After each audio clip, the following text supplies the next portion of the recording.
Okay, so let's get ready to introduce tonight's special guest. Moving right along. Again, this is our final episode, final broadcast within Moments in Transition, live conversations, coaching, and confessions.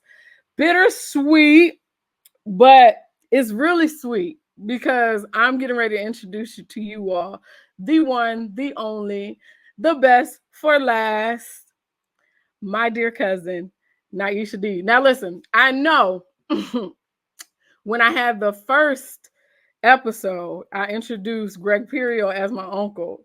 And you could tell by our melanin that wasn't all the way true. However, Nieisha is my legit cousin. Okay. She's a distant cousin in the sense that her mother and my father are first cousins, so I guess we're second cousins, something like that. um,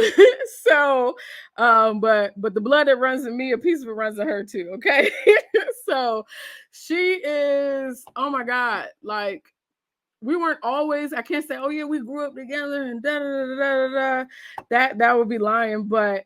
The season that God saw fit to bring us together was very meaningful.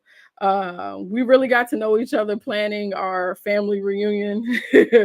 I would say, even though I knew her before that, attending and planning our family reunion. And then God made our bond even stronger when our struggles were a little similar. And I'm not going to spoil her story. But if you know my story, if you're a returner, you already know what I'm getting to there. She is the type of cousin that be making me feel bad. And I know she's probably gonna be looking like, what? Why are you saying that live? Because she reaches out and checks on me more than I check on her. Okay. So she's the one that's going to always be like, you all right? You good? How's things going? How's the business? You all right? Okay. Now we might take 6 hours in between text messages to respond to each other. However, the one that's going to initiate those texts is definitely Nieisha. So I am definitely honored and so excited to be able to introduce those who follow me to my dear cousin, who is more than just my cousin. So let me give you her official bio, okay? So Nieisha Deed is a powerful emerging voice and leader in the mental health and wellness space in Boston. Shout out Boston, that's hometown. She works to advocate for mental wellness in Boston's Black community. She is the visionary and creator behind PureSpark. As a person living with bipolar disorder, Nieisha understands all too well how important access to holistic support services community are to one's mental wellness. She is a disruptor in the mental health and wellness space. Ladies and gentlemen, please join me in welcoming our final guest. I hate that I have to keep saying that. Of the second season of this series, Nieisha Deed. Welcome, Nye. Hello there. Yeah, you kind of caught me off guard because I'm like, why? How do I make you feel bad?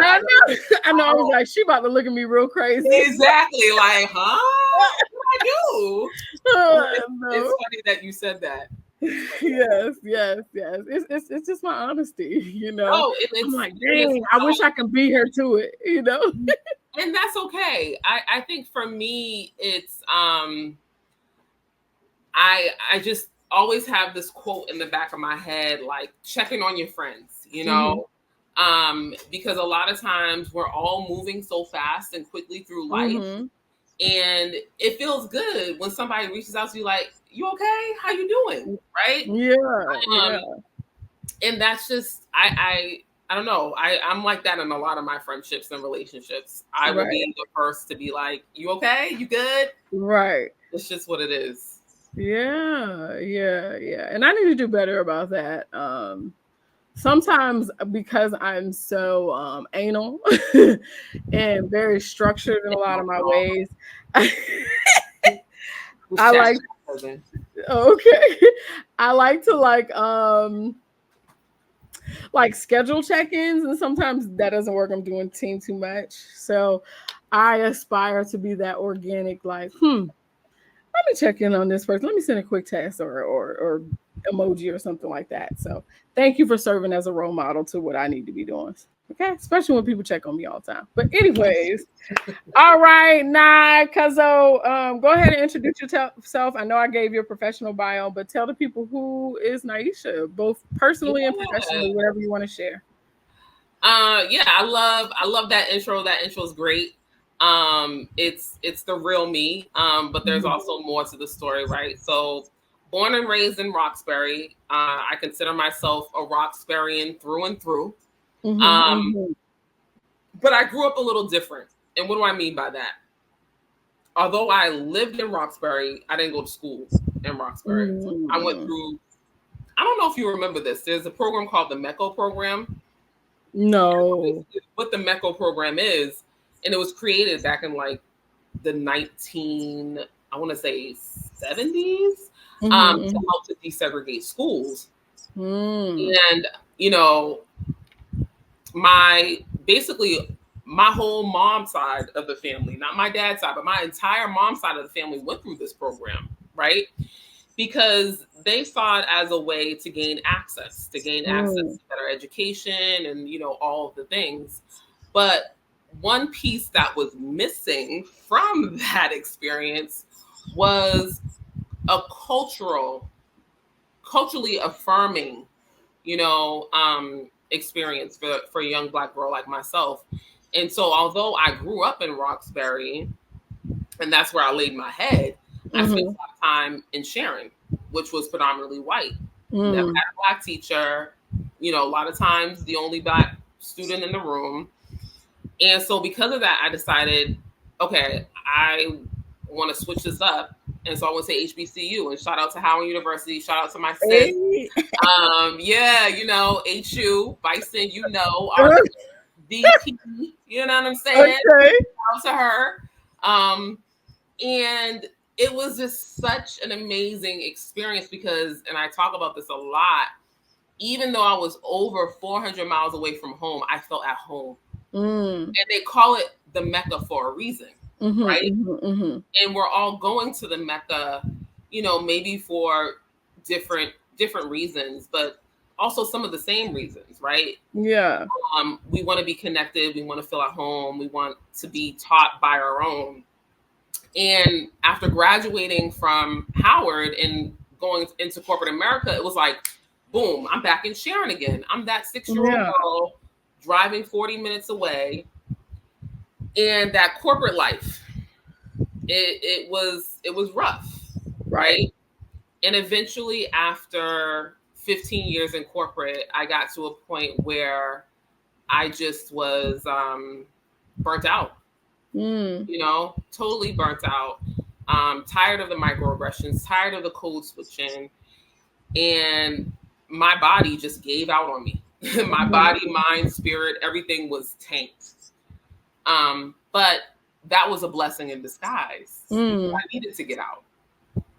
But then now what? What's my purpose? What's my direction? And created this organization really to help Black folks here in Boston along on their mental health journey. You know, looking at mental health from a holistic sense, right? Not just talk therapy and medication, but also how are we moving our body? Like, what are we eating? Like, you know, how are we managing our stress? Are you going out for walks in nature, right? All of these different things. So I'm really thankful for what happened. It was not easy to go through what I went through. It was very scary, especially because I lost family members that, you know, went through similar situations, right? But I made it out, you know, and I'm so thankful that I get to do this work. Yeah. And you do it well. God, you do it so well. And, you know, I'm not being biased. She's my cousin, guys. But you do it so well. And you can tell you're genuine about it, you know? In a world where everybody lives with facades, I would say there's a handful of people, and I'm talking from a world scale, so a handful could still be a lot, right? Right. That pull from their authentic self, that project their authentic self. Because some of the things that I know you'll probably talk about later that me and you have shared in our journeys, a lot of people are not bold enough to put that on the forefront and let that be what drives them to be who they are, you know? So I've really enjoyed seeing you talk about a concept, form a concept, and exercise this concept in the way that you have. And we know it's not easy, right? It's not easy being business. Right? It's not easy being Black in business. It's not easy, period, you know, especially with how crazy society is. But I want to make sure that you know that you're doing an awesome job. You're doing it really well. And I admire your journey. I really do. I really do. I appreciate that. I appreciate the affirmation. And I keep it's so interesting that that term and that word keeps coming up like a lot is the authentic piece. Like you're so authentic, like you're doing this from an authentic space. And I feel like people crave, like it's so interesting how much it comes up, like as if people crave and want the real deal. And for some reason, we're afraid to show up as our true selves, you know? Yeah.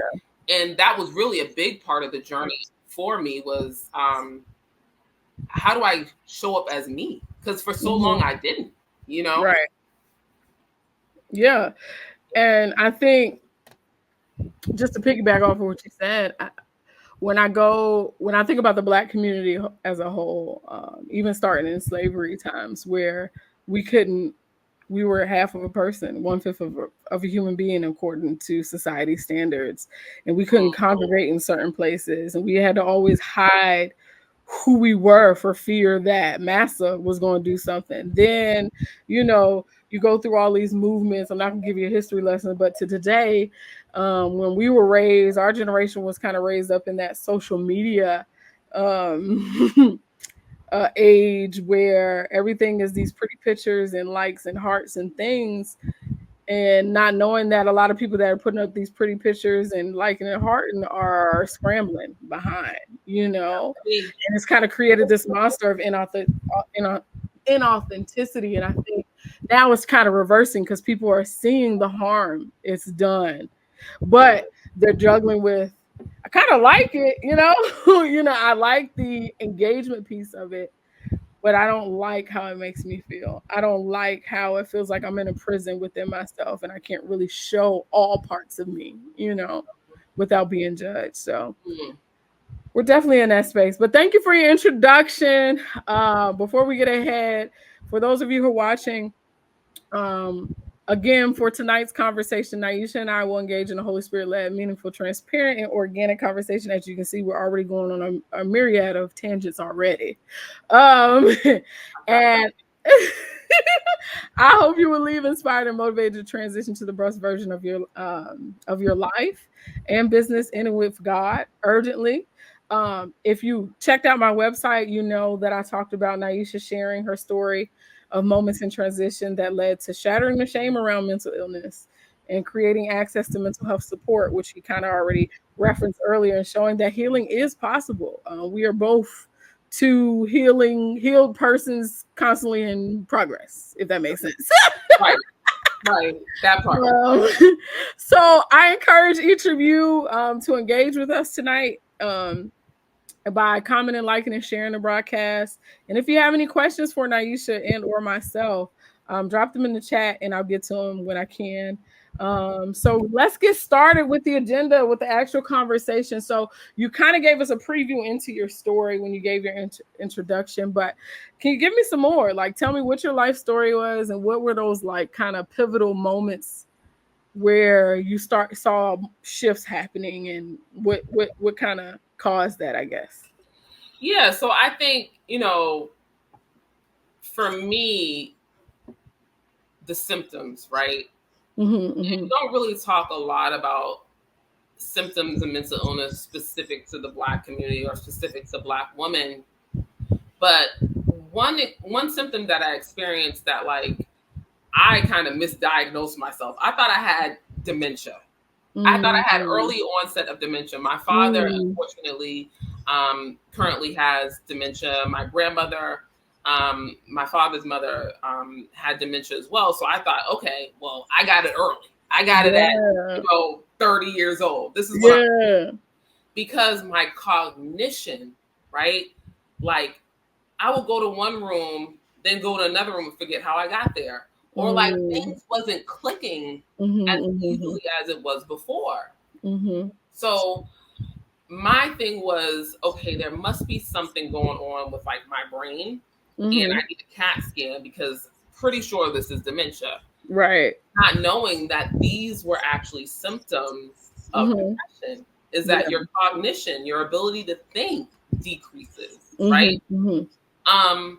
Also like the self-hate, like really like turning inwards. Okay, because I can't think and do work, produce like I used to be able to produce, I'm not worthy, and that also is some intergenerational trauma going on. Right? We're supposed to produce, and if you don't produce, you're in trouble, right?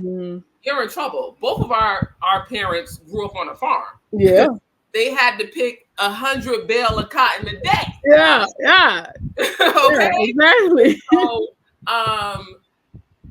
that fear of like, oh my goodness, if I can't produce, I'm gonna get in trouble. Dad's gonna be mad at me. Mom's gonna, or we're not gonna be able to, put the food on the table because we don't have enough money because we didn't produce enough. And that fear that got passed down from generation to generation also lived in me, right? And so that turned into internalized self-hatred that like, I cannot do these things. And so there was all of these different symptoms that started to arise. And a lot of people would ask me like, okay, like, how soon did this happen? Like that you wanted to harm yourself and not exist anymore because of it. And it was over time. It was like a slow burn. It was like a slow churn. And I would say the last 3 months, it was so difficult for me to like get out of bed, do the things like take a shower and socialize. And then it just got to that point of desperation. Like you start to lose hope, right? I don't see this getting any better. My future, the future that I'm seeing with this brain that is sitting in depression, don't look great. Yeah. I can't problem solve. I just want out. Yeah. And so that was obviously, I think, a pivotal moment in my life that was responded by my family, specifically my sister and my cousin Janice, who I think who could hear over the phone that like, although they're in Boston, I'm in Maryland, could hear over the phone like, Nieisha she's saying some wild. I didn't say, exactly what I was thinking, but they could tell by my demeanor and by the things that I was saying. Like I told my sister, like, I'm gonna quit my job. And she was like, that don't sound like something my sister would say. And they were down in DC like the next day, and it was their like fast response, them just knowing me as a person. And people ask me all the time, like, how do I support a family member, that is going through a hard time mentally? And the way that they showed up, not obviously, my sister's a nurse, my cousin's a therapist, so they kind of knew the things. Yeah, they had a cheat code. But they showed up very compassionately. Right. It was there, Yeah. My sister helped me to fill out the forms that I needed to fill out to get short-term disability because I was ready to just quit. Girl, I was like, I don't care. They keep money. I'm out of here. She was like, no. Actually, no, we're not going to do that. You're going to, do the things so that you have short-term disability, make sure that you still have your insurance, like, and she was, kind of helping me through the entire process because when you're not well, you need help. Yeah. You need community. Yeah. And unfortunately, a lot of people don't have that. And Yeah. therefore, what ends up happening, right? Yeah. And so I feel very blessed because of that. And I just want to take what I've learned through this all and share it with community, you know? Yeah. Yeah. So where do I want to go? I'm gonna just go with your last statement because you've emphasized community. So Yeah. when you're dealing with a specific or a multitude of mental health conditions, ailments, illnesses, however you want to coin it, um, how do you find the right community? Like, what are your in your journey or just in your experience in general?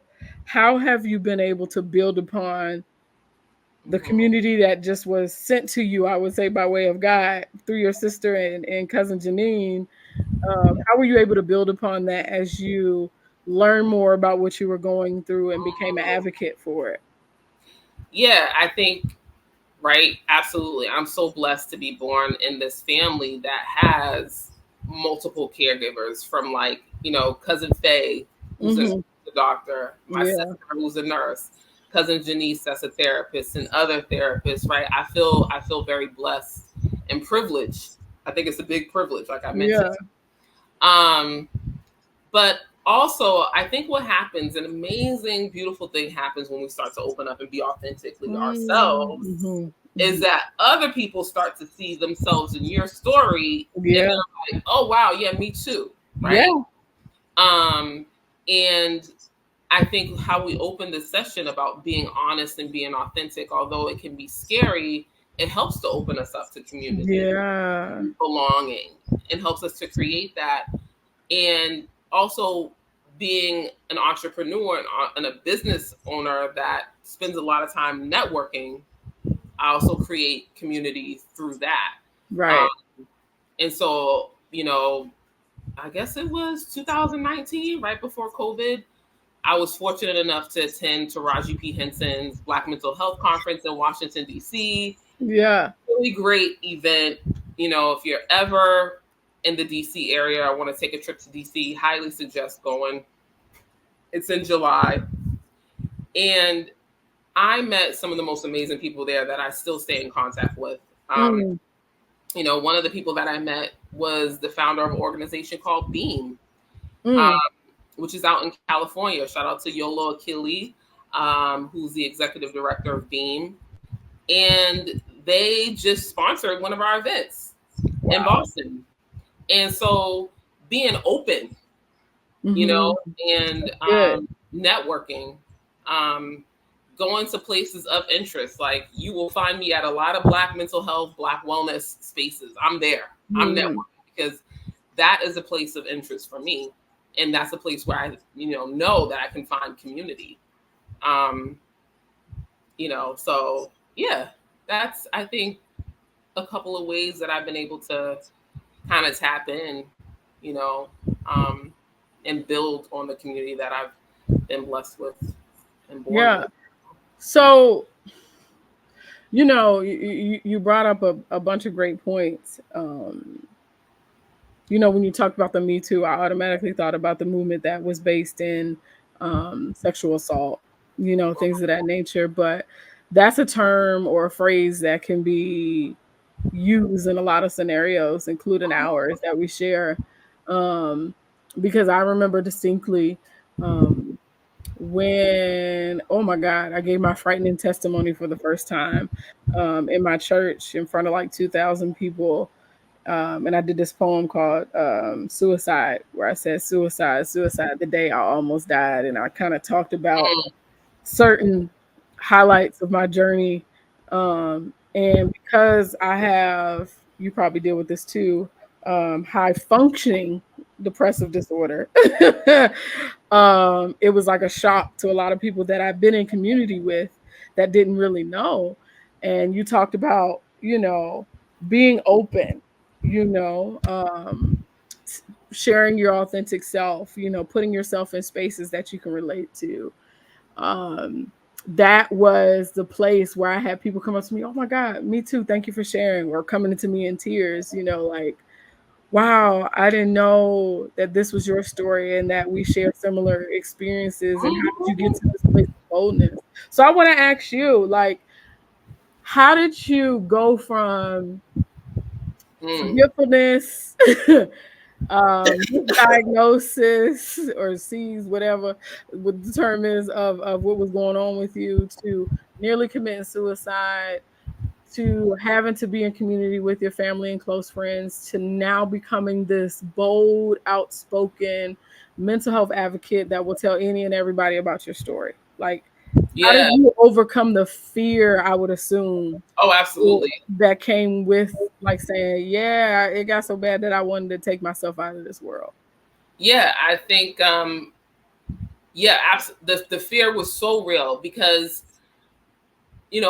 right before I decided to tell my story, I hadn't really figured out if I was going to go back to corporate America, believe it or not. Mm-hmm. I was on the fence. I was like, how am I going to make money? Like, what is going to be my next thing? Not even how am I going to make money, but like, what am I going to do with my life? You know what I'm saying? It was more so like, how am I going to occupy my time?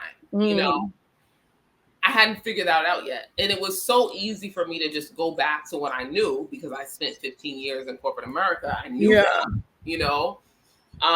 they say the devil is better than the devil you don't know. Right. And then my cousin passed away from what we think was suicide. And that was really the shift for me, because I got so angry. Like, I was ready to I'm like, yo, why does this keep happening? Like, what the F? And then I heard stories from another cousin that a family member was dealing with some mental health issues. And I was like, you know what? I'm about to just spill the beans. I don't care. Like, this is ridiculous. This has got to stop. And my mother had actually sent me an email from McLean Hospital, which is a big mental health hospital out in Belmont, Massachusetts. Yeah. Yes, they get a lot of funding, nationally renowned, world renowned. And they were doing a campaign on removing the stigma in the Black community. Yeah. And my mom's like, Nieisha, this is where you should tell your story. And so I was like, okay. And, they had somebody interview me, take pictures. And I'm like, I can't believe I'm really about to do this. Yeah. Am I about to really do this? Yeah. Like, I couldn't believe it. And so they were like, okay, please review and make sure everything looks good. We're about to post this on our website. Yeah. And I'm like, okay, this looks good. And so they sent me an email, a week later, confirming that it's up on the website. And I remember I was at my sister's house in Cambridge, and I'm like, you know what? I'm about to take this a step further, because I don't know if the people who need to see it will see it if it's on their website. I'm going to put it on Facebook. Yeah. The same place where you saw pictures of me in, Trinidad and Mexico and all the things. I'm about to put that right there, because I think people ought to know. And also, too, there was a friend who had started sharing my story without my consent. And I said, well, this is my story, God damn it. I want to share my story, and I'm going to take ownership of it. And so I decided to share it on Facebook. And once I shared it on Facebook, that's when I started to realize that, oh, Nieisha, you're really not alone in this. There's a lot of people out here who are dealing with the same exact thing, but because of the stigma, they're not sharing their story. And so I got a lot of DMs, and this is where I think I got the audacity to share even more, was because of the reaction to it. I got a lot of like, oh my God, Nieisha, like, I had no idea. Like, how come you never like told me any of this? Like, you could have reached out to me. You know the things, right? Yeah. That people say. And then I also got from people that I thought, quote unquote, had it all together. These are like, people high up in corporate that said to me like, wow, you're so brave. I just got out of the hospital too, And at that point, I'm like, what else do I have to, everybody's going through something. Like, what the heck? Why am I so afraid? Like, I don't care anymore. Yeah. Like, I'm about to go full throttle. Yeah. Because it felt good to share it and free myself from it. But it was a double whammy or a double joy, because when people also said that they went through it, they were freeing themselves as well. And so I just was like, okay, I'm on this crusade to free people. And that's a big part of the business now, is sharing my story. And I also get to share it in corporate spaces. Right. Which, full circle, right? Right. Yeah. Oh. Okay, so you spoke of something that I definitely want to touch on.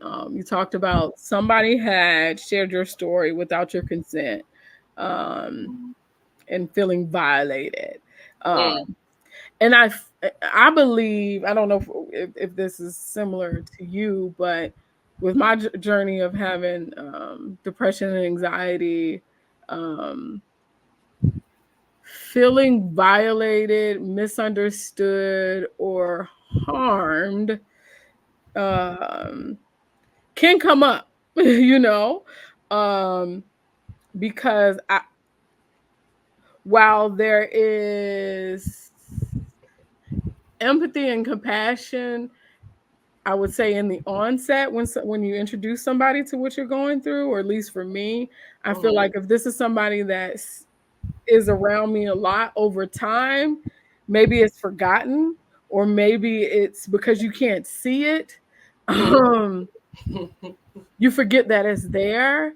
And sometimes I feel like I run into these moments of violation where I feel like you don't really care, you really don't understand that there's a reason why I'm having an episode right now and I can't get out of bed, because mentally my mind is not allowing me to do that. Have you run into, outside of the person who violated your consent, have you run into those type of challenges where you felt violated or misunderstood, or felt like the people that's been with you kind of forgot and you need to remind them? Like, how have you been able to navigate those things, if it's true to your story? Yeah, so I don't know. For me, I think it's a little bit different, because the interesting thing is that once I left corporate, and once I really got serious about my wellness routine, and when I say serious about my wellness routine, there's certain practices that I have in place. Like, I go for a walk every day. I do yoga. There's certain things that I eat and try to not sit. I haven't had any symptoms, cuz. Really? Okay. I have not had any symptoms. The only time that I felt a little inkling of depression creep up, and I was like, oh crap, oh no, what do I do? I haven't had this feeling in a very long time, was during COVID. When I had COVID and I was stuck in the bed for 3 days. And I could not do any of my wellness activities. I was like, oh shoot, here goes that damn depression. Like, but other than that, I'm cool. Like, I all the things that was causing me to be sick, like being in a profession that I felt like I couldn't show up as my true self, right? Toxic workplace environment, working so hard out, those are gone. Yeah. You know what I'm saying? Yeah. So I haven't had to deal with like, okay, you're not taking into the account right now that like I could be going through something, it's actually quite the opposite. It's more so me like being like, how can I show up for somebody else, because I know what that feels like to go and not have the support. For sure. And so by going through what I went through, it caused me to be way more compassionate. Like, now sometimes I do have, you know, my compassion fatigue is real. I will say that. And I do need moments to be with self and, you know, take a pause. But going through this experience and knowing what it feels like to be in a deep, dark depression and feel like you're sinking and there's no way out, and no matter how much you do, you feel like crap, and nobody else understands that you are literally trying your best, and they're like, try harder, do this, and it's like, y'all, nothing's. So it's given me the compassion, and I'm so thankful for my experience, you know, my lived experience, because I know what that feels like, you know. But also too, I'm not there anymore, and I haven't been there for a while, you know. And thank God for that. Thank God. Like, so, okay, so help me get clear. So the depression that you had was episodic, and then there's a bipolar disorder. Is that something that you continuously deal with? No, you don't have symptoms of that either? No. Man, I need to get like you, because since I'm here to be struggling, I still have my moments. Here's the thing, right, that I've come to realize, and that's why I think it's so important for us to understand the medical history of our family, right? Definitely believe that, you know, there was, you know, I for sure was pre-exposed or whatever the word is, to mental illness, like in the genes somewhere. I know it, right? What unlocked the depression or what unlocked the bipolar was trauma, right? And so, but I do believe that that stuff can be healed. Yeah, for sure. Through different things, you know, whether it be medication management. I was on a medication for a while, short period of time, but that medication was causing some physical stuff. And so I had to be weaned off of it. But what has been my parachute and my saving grace is what I just mentioned before, is my wellness routine. That has been, you know, what's been helping me to stay grounded and to stay well. But also the fact that I'm not in a environment that is triggering me, that is unlocking that trauma, is like causing me trauma. Yeah. You know what I'm saying? Yeah. So that's why it's so important to understand, like, okay, what are my triggers? You know, what the heck is causing me grief or whatever, and getting to the root of that. You know what I'm saying? Like, that was the answer for me. Good. Now, everybody different, right? There's maybe, but that was the answer for me. Yeah. And that's great. I wish I can get there. I know. It's been 2010 since I had my first suicide ideation, but I was not diagnosed with clinical depression. 2017 is when the diagnosis came. And I've been on this wellness journey of getting to know thyself with depression, owning it and not letting it own me for some times, but I'm just not to the point in my own journey where it's not a thing. It's definitely not. It's far, far away from where it used to be, right? Yeah, like it used to be rough. I mean, real rough, like, you know, but I definitely have my moments.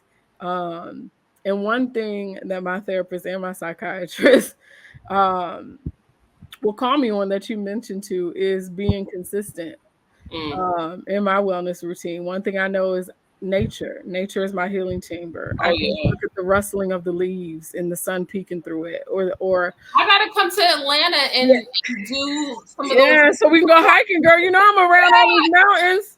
Yeah. So, Yeah. you know, and just the coils or the waves of the war of a river, and instantly feel better, you know, or going to the gym and having that forced breathing, you know, or I used to do these long walks, but sometimes I get inconsistent. And maybe when I learn how to stick with consistency, I will get to a moment um, where I'll be distant from my last symptom. I'm far away from my last time of thinking about killing myself. um, but it's honorable, even though we're different, right? So I'm not trying to put either one of us on a pedestal, but Right. that you've gotten to the point where no, it's not. You're just very consistent in what you do to be healed and whole. And I think it there is I'm driven a little bit by fear, Oh, okay. you know, because I know that there's a family history, Mm-hmm. right? Mm-hmm. Mm-hmm. I've also experienced it for you know, it was a long amount of time, right? And Mm-hmm. the real fear of not ever wanting to go back there again. I'm up. I'm going for that walk. You feel Yeah. me? Mm-hmm. Mm-hmm. Because I can't. I don't. That was hard. Yeah. Yeah. And Yeah. if this walk is going to save me from going through that again, I gotta go to yoga. Okay, let me. You know, what am I eating? Let me get some spinach in. Da da da. Like Mm-hmm. there's a little bit of fear that comes along with the wellness routine. I enjoy it. I love it, but Yeah. I'm very serious about it. Um, you know, just like a cancer patient might be serious about doing their radiation Mm. because this is life saving. Yeah. You Yeah. know, Yeah. I needed to hear your words. I needed to hear your words. So I appreciate that. I really do. Okay. So we're coming to the end of the road of this conversation. So I'm gonna alert the one person or whomever is watching live. If you do have a question, now is the time to drop it. I'm gonna ask Nieisha one more question, and then we'll take yours, and we'll just close out because we're coming up on the hour of our time. So you talked about well, it's kind of like two questions, so I'm gonna just drop it on you. One, I want you to explain what compassion fatigue is for those who don't know. And yeah. my other question is about the triggers. And you're saying knowing your triggers and knowing what to do. How did you get so? My first question is what is compassion fatigue in your Mhm. experience or your language? And the other question is how do you become aware of your triggers? Yeah. If that makes any sense. Or Yeah. how did you become aware of your triggers? Yeah. Yeah. Mhm. Um, so I think you talked about this when you came on. I don't know if you remember a long time ago you came on peer support by PureSpark when we was doing that back during like COVID times. Yeah, yeah, yeah. And one of the things that you talked about was like filling our cup, right? Yeah, yeah. Mhm. And so I think about compassion as like pouring into other people's cups, Mhm. Mhm. you know, um, empathy, listen, being a listening ear, you know, Yeah. being supportive. And what happens when you do that so much and sometimes you're not getting it back, it's like it's exhaustion because it's work. For It's sure. work to show up For for sure. people, like to really show up for Right. people, to be there, you know, as a support. Think about the couch that we're sitting on. Like it is supporting us, you know, like, Mhm. you know, we are putting our weight on it and it is Mhm. supporting us, right? Yeah. But we're human. We're not a fixture. We're a human being. And so Yeah. that can wear on us. And if we don't in turn fill our cup, then that's compassion fatigue. Yeah. That's how I would explain it. And triggers. So I think it's a word that gets used all the time. Yes. Like triggered. I'm triggered. Everybody's a mental health expert now. Yeah. Like, okay. I guess, it's good that we're using some of this language. But sometimes we're like overusing it, and are we using it in the right way, or do we mean something else? And when I think about triggered and how I'm looking at it and seeing it, it's kind of like a light switch, and sometimes you might be in a space where that light switch gets like turned on, and you're activated. Yeah. Sure. Somebody might say something to you that like opens up like a childhood wound, right? Maybe a childhood wound of abandonment. Somebody like hangs up the phone on you, and you're like, I can't believe they just did that, or whatever. And sometimes it can be like a somatic, physical feeling that you get in your stomach. Your head hurts. There's like physical components of being triggered. And when I think about being in spaces that don't allow me to be authentically me, come on. The physical things that show up is that like I get tight, like I am tight, I'm rigid, right? And so those spaces might trigger me, and so also might be toxic, because the toxic things are going to trigger me and turn that light switch on. And so you ask, how do you identify these places that might trigger you? I would say first, look at how your body is responding to certain people, places, and things. And then also, through reflection, whether it's through journaling or therapy, understand like the root of it. Like, where did this come from? Why is this triggering me? And sometimes our first thing to do when we're triggered is to fight. Like, I don't want to fight. I am going to retreat. I'm going to leave the situation. Yeah, I'm doing that more and more now, or being quiet. This time I was yelling, but I'm quiet. I'm retreating. I'm out. I'm heading out. I'll see you later, right? Yeah. Because once I get into that triggered space, and that light switches on, sometimes I don't know what might happen. Yeah. I feel you. That's good.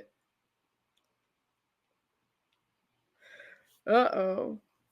My cousin, are you there? Okay. I can hear you, but you're still frozen. But I can. Oh, there you go. Go ahead. Oh, okay. I thought she was frozen. I can see you now. I'm back. Okay. So yeah, I think that it's important for us to know that about ourselves. Yeah. I'm glad you asked that question about how do we know when we're triggered. Yeah. And again, I think it's the physiological aspect of it, like my shoulders getting tight, or like my breath, like how I'm breathing is like I'm not breathing fully, right? Well, my temperature is rising. My temperature, I'm getting literally, I'm heated. Yeah. Like literally true. I'm heated, like actually on fire. And to be aware of that. And also like to acknowledge it, to be aware of it, and also figure out how do you work on those things. Either you limit your time around it. I don't watch the news a lot. Why am I going to watch another Black woman get shot by the police? I don't need to see it. I don't need to see it. Talk to us now. Talk to us. That's a trigger. Yeah. That's a trigger for me, and I choose not to partake in that. I choose not to consume that. Right. And so I think one of the best things that we can do as people that are healing, know thyself, right? Come on. And you don't have to show up to every space and place that you're invited to. Say that again. You don't have to show up to every space and place that you're invited to. My I God. don't want to partake. Ooh. I will say no, babe. I will say no, thank you. I'm I literally, I was having a conversation with a young man at this event that I was at, and he wanted to fight, not fight like him, but he wanted to argue. And I was like, you know what? You got it. Like, It's because on you. my energy is I'm keeping it with myself. Yeah. precious. Your energy is so precious. Don't waste it. Yeah. That's good. Well, that is a great way to bring our conversation to its concluding moment. You don't have to show up to everything you're invited to. Conserve your energy. Yeah. Those are two simple things that we don't always do, right? I have this book called The Best Yes. Have you ever read that book? The Best Yes. It's called The Best Yes. And it's all about saying no so that you can give your best yes. And that's just something that I feel in this grinding hustle culture of society that we have, that we just don't relish in enough. Saying no, conserving our energy, not showing up when it isn't necessary, or just for us. It ain't about anybody else. It's just for yourself, Right. and showing up for yourself when you need to, So I appreciate all the tidbits. Oh my God. For those of you who are going to watch this replay or who have came in periodically on this live, I pray that you were blessed. Because listen, my notebook is full. The whole page is full. Okay. Yes. Come on, copious note. Oh yeah, I'm a copious note taker all day. So let me check the comments real quick to see. Oh, we got our cousins showing up. Who is that? Who's showing up? Fumi showed up. She said, "Hi, ladies." Ashley showed up. She said, "Hey, couzos." I love it. That was on Instagram. When we doing another family reunion, we need to Oh Lord, let's say that. Oh Lord, we're not doing that. That's something I'm gonna say no to. I show up, but I ain't playing it. Somebody else do it. Let somebody else do it. Let somebody else do it. Let somebody else get their shine, okay? Okay. Yeah, and then there's Facebook, but as we transition to our closing remarks, go ahead and tell the people what's next for you and PureSpark and anything, how people can get involved, support you, hire you, whatever you want to tell us. Mm-hmm. Yeah, so this is our third year. We created the website in February of 2021. Mm-hmm. And so, this has been, I don't know, like a really powerful year for us. Wow. Lots more speaking engagements. Our events, they're really well attended. And people are really starting to fully understand the intention and the purpose of PureSpark. And so I'm so thankful for year three, going into year three so strong. Things that we're looking forward to this year. We have, a lot of events happening in Boston. I know that, people that are watching this that are all over the place, different parts of the US, but, feel free to check out our website, www.yourpurespark.com. Updated on the events that we have coming up. We do a lot of events around creating community for wellness practitioners, but also creating community for people that are on healing journeys. Because, the thing about being on a healing journey is that sometimes it could be lonely. Because I'm going to tell you what's happening. You're, working on yourself. You're elevating your consciousness and your wellness and, all these other things. And then you're up here and you're like, but nobody else, like, where's, and so it's important that we find other people that are also trying to, better themselves and be in a mindset of wellness. And so we create space for both of those things. And thirdly, I'll say that, one of the things that I love doing the most and what got me into this work was telling my story, right? Yeah. With McLean Hospital. And that's something that brings me so much joy. I would say it's 50% of the business. 50% of the time I'm doing speaking engagements, and then 50% of the time I'm working on PureSpark and doing that kind of stuff. I love it. So, if you're interested in hiring me to come and talk to your employees about my own wellness journey and kind of, doing a deeper dive about kind of what I went through, what I experienced, what I think companies can do better, when it comes to supporting employee wellness.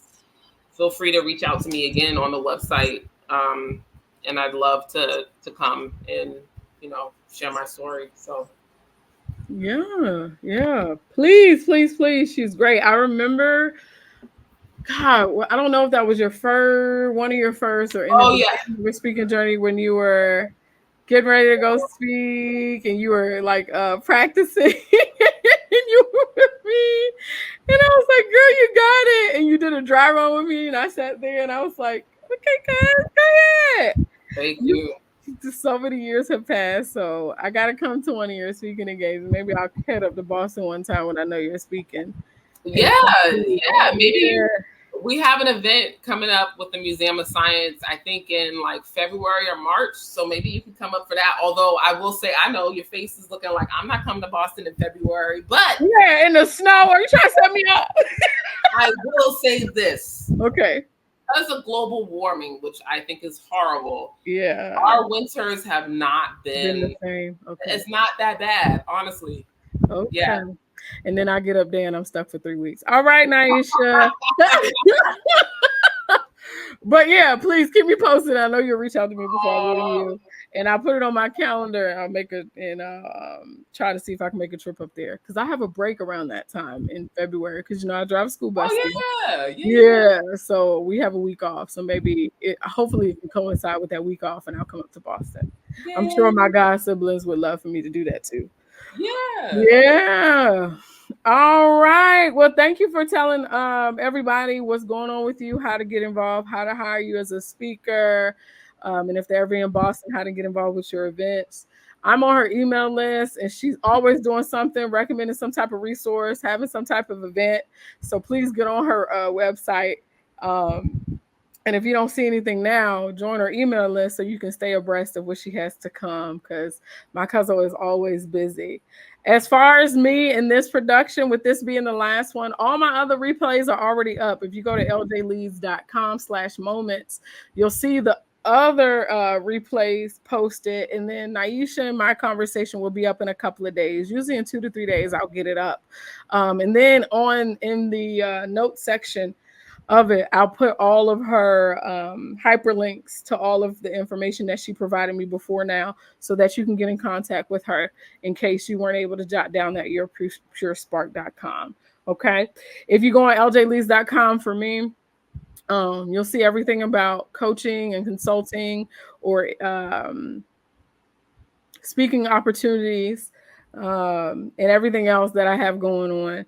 I will tell you all this, that God has laid it on my heart to do a fast. I just got to get with him on the timing. I'm thinking September. I've been given the number 100 days. So I'll be sharing more details with my community and audience on that. So if you're interested, please join my email list, because that's probably where I'll share it, because I'm getting ready to get off social media for a little bit. But yeah, so that's me. But that's it, folks. Thank you, live audience who came in periodically, who stayed, for joining us for this last broadcast. And to those of you who will watch the replay, thank you, or who are watching the replay, thank you. You are much appreciated as well. This conversation stays on YouTube forever until YouTube decides to cut it down. So I appreciate you investing your time to hear Nieisha's empowerment, her insight, her journey, her story. Nieisha Cuzzo, thank you for being a shining light, for having the audacity to share. That's probably gonna be the title.